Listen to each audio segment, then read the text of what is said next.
Hey guys, and welcome back to HM Innovations. Today we have a cool project. It's called the PC Mouse Robot, and you can visit our website at hm-innovations.com for additional projects.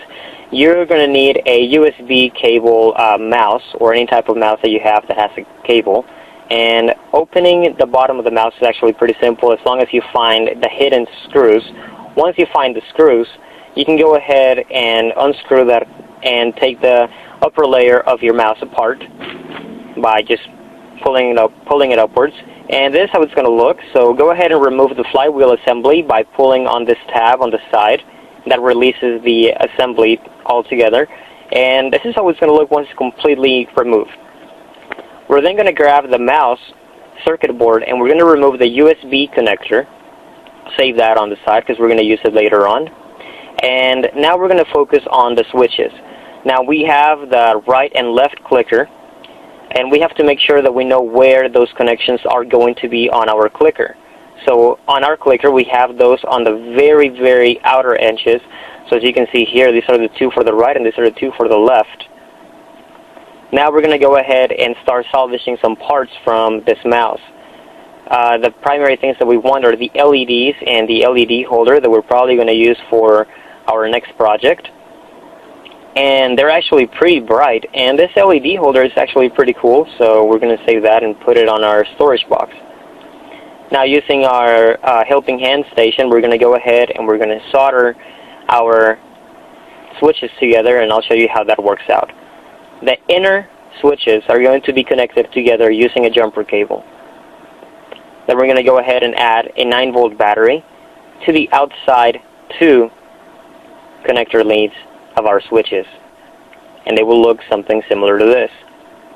That's the soldering connections at the end, as you can see here.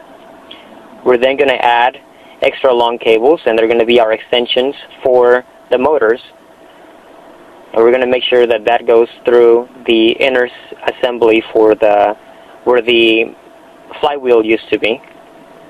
So we'll put that through there. Now next we're going to have to add extensions for the inner connectors. So using green cables, we're going to go ahead and we're going to connect two cables to the inside of our connectors, as you can see here. One is going to go to the left and one to the right, and we'll fit that through the flywheel hole as well. This is because everything is going to be on the opposing end of our motor, the battery and both of the motors. So we'll show you how this is going to look in a minute. Now this works pretty simply by switching one of the switches on and off. So if you press a switch, it causes one motor to stop, and it causes the other motor to spin 2 times as fast. So when our robot hits the wall, it'll spin around and go the opposing direction. Next, we're going to grab the base of our mouse, and we're going to sand everything down on the inside, and we're going to break everything off so our circuit board fits perfect inside of this new base. And this is how it's going to look once we add the 9-volt battery. So let's go ahead and grab the USB connector that we saved from earlier, and we're going to give this mouse a tail. So you're going to cut off however long you want your tail to be, and you're going to hot glue it to the rear end of your mouse, and it's going to look something similar to this. Now these motors came from an old typewriter style printer, and they have a spring at the very end, which is going to be great for this project. So we just have to drill a small hole in the side for our motors to go in, and we're going to do 2, one on the left and one on the right, and this is how they will look. And you can also see the inside of our mouse has already been sanded down, and that's what we were talking about earlier.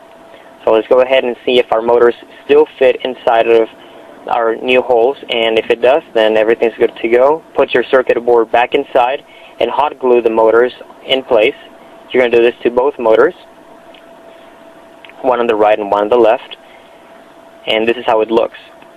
Now we're going to go ahead and we're going to install an on and off switch onto our board. This is how it looks after the switch has been installed, and it's going to fit right in the center of our assembly. Now here is how the whole soldering connector is going to go. The negative lead of our battery will be going to the right motor on the positive lead of the motor. The positive lead of our battery will be going to our left motor on the positive lead of the motor.